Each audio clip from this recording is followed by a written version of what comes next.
Alrighty, this is We the People News. One more time at it. Educational purposes only. Not attorney, not giving legal advice. Never look straight forward. Always look around and be able to protect yourself by any means necessary. Alright? Arm yourself with knowledge. Alright? Use that Second Amendment. Now, like I said on the previous video, this is where it's a gotcha thing. And I told you guys before, even when you vote, all three laws that you're voting for is to, one shape, form, or fashion, is to violate your rights. Every law is to violate your rights. Excuse me. And this is the reason why Jesus said, "Woe to you, attorneys holding the knowledge and not sharing it." Right? Well, this is no more true than anything else. Right? I'm showing you some form of evidence, at least, someone figuring out how all this process is working and misleading you into a totally different direction and understanding. And then you have to go get an attorney that fights that exact same thing the exact same way. They don't break it down as much as he does. But in order to win your case, you would have to do it. Now, that being said, when they start losing revenue, they don't want it on the record. And they'll do anything they can not to lose trillions of dollars a year. Okay? $1 billion a year. Multi-million dollars a year. Your states are greedy. Every single state's that way. This is the reason why your private... okay, let me rephrase that because we need to clarify. Okay? Your non-commercial, non-business, non-trust, all right, non-business, I'll just repeat that, private property, because private property can be business and it could be your personal property, right, for lack of better words. But when they use personal, they broaden that so far that it can mislead the judge in an open interpretation against you. All this is the open interpretation to do a catch-all 22 against the people.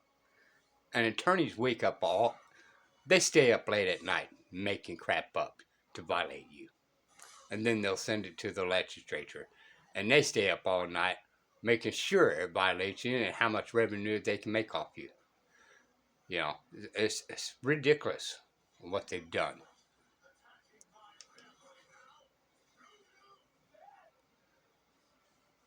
If they created a definition for it in the statute, then it is an absolute 100% guarantee that term or phrase is being used in a manner other than the normal.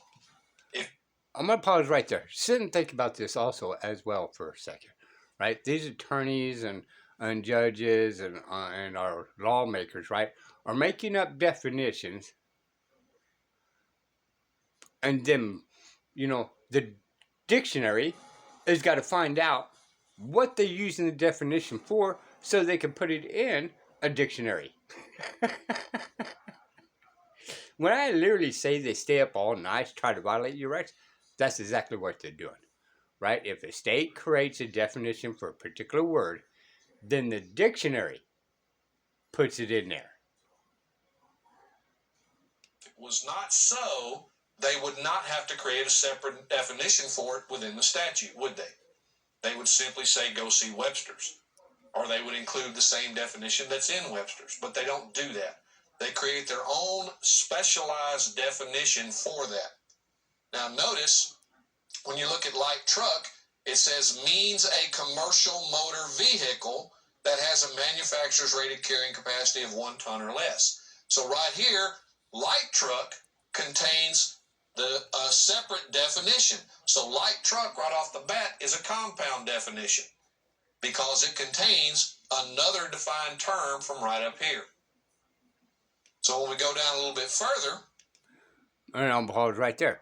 So for some of you guys got a 1 ton, now your vehicle is licensed as for commerce, even though you're not even operating in commerce.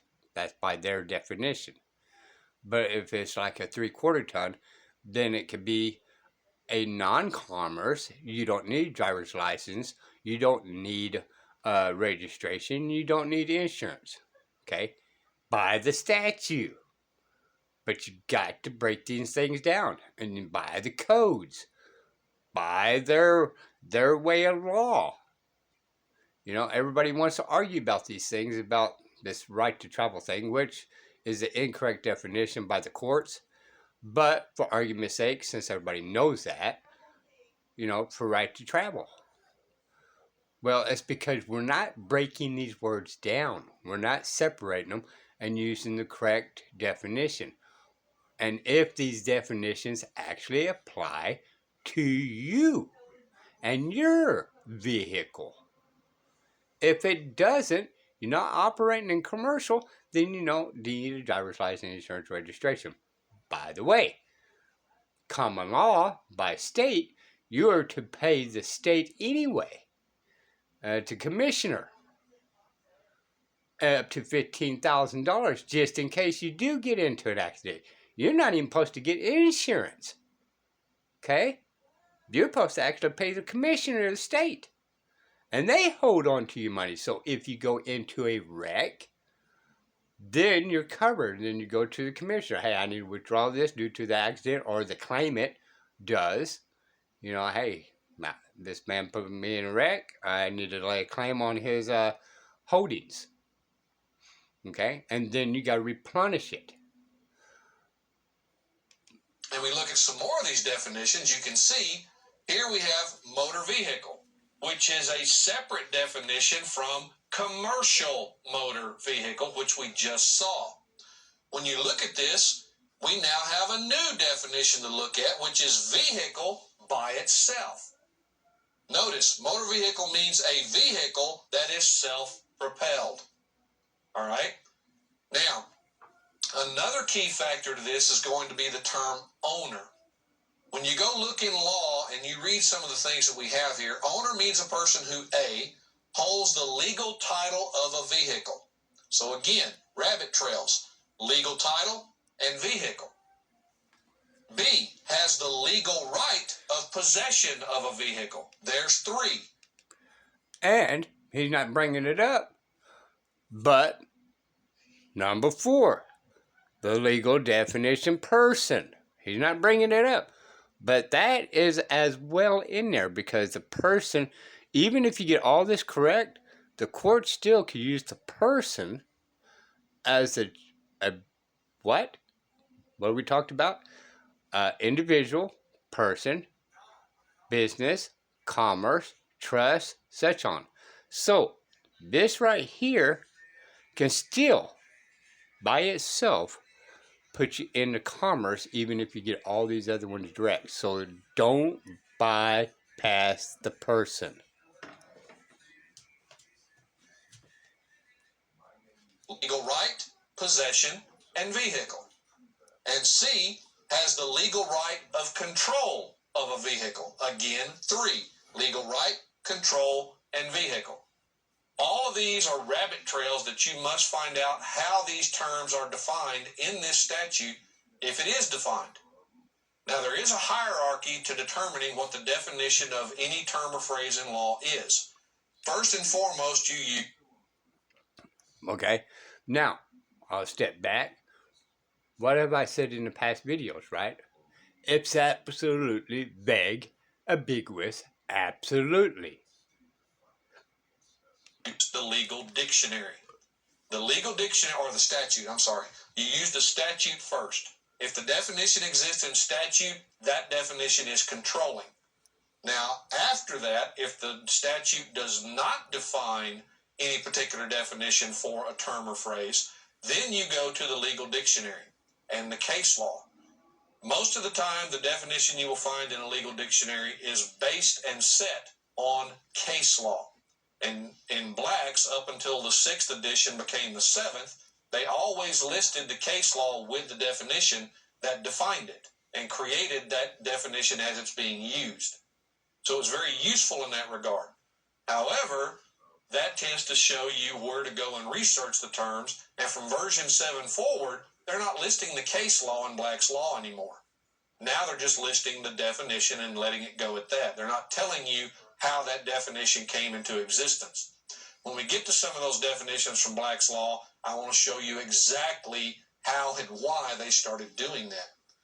Now, after owner, you see passenger car. Again, means a motor vehicle. So a passenger car is a motor vehicle. Other than a motorcycle, a golf cart, or a light truck, which is a definition we also saw, or a bus, designed or used primarily for the transportation of persons. Now, transportation here is underlined because, once again, that is an extremely important rabbit trail. And here's why. Transportation is one of those terms that is not defined in any Texas code whatsoever. It's not in any statute. It's not defined anywhere. So now we have to go to the hierarchy to find out where we have to look. Since it's not in the statute, the next place we have to look is actually going to be the legal definition found in a legal dictionary and the case law that goes with it. So when we look that up, it's going to surprise you. But we'll get to those definitions also shortly when we start looking through the Black's Law. So if we go to the next shot, now we finally get to the term vehicle. Vehicle means a device in or by which a person or property is or may be transported or drawn on a public highway other than a device used exclusively on stationary rails or tracks. Now let's consider where we got to this point. You have commercial motor vehicle, which says it is defined by a motor vehicle. Then when you look at the definition of motor vehicle, you see that it's defined according to what a vehicle is. Now we finally get down to vehicle and what it means. When you see transported or drawn, transported, of course, is being part of transportation, and drawn simply means pulled or towed behind. So drawn tells us that, one, we're dealing with some type of trailer in most cases. Transported, well, when we get to the definition of transportation, you'll see why that becomes important. All right, and now we're going to move forward here.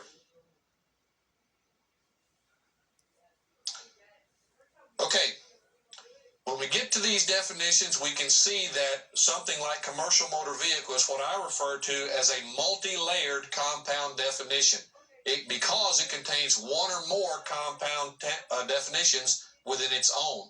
When you look at the definition of passenger car, it contains a compound definition, motor vehicle, which itself contains the term vehicle, and the term vehicle contains the terms transported and drawn. Hence the layering of the terminology to make it more difficult to determine just what applies within the definition. This is where I came up with the requirement of following the rabbit trails. Okay? I cannot tell you how important it is to be ever watchful for this, because this is going to happen in every statute every time they're attempting to write what they're calling the law. Now, the other thing you need to understand about a statute is the statute is not the actual law. The statute is more akin to a regulation or a agency's or department's interpretation of the actual law. And then these are submitted to the legislature for their approval, or they're updated by some member of the legislature that wants to create a new addition, change something, or something in reference to it. But do not assume that every statute is created in and of itself by the legislature. It has to be approved by them, but it does not necessarily have to originate with them.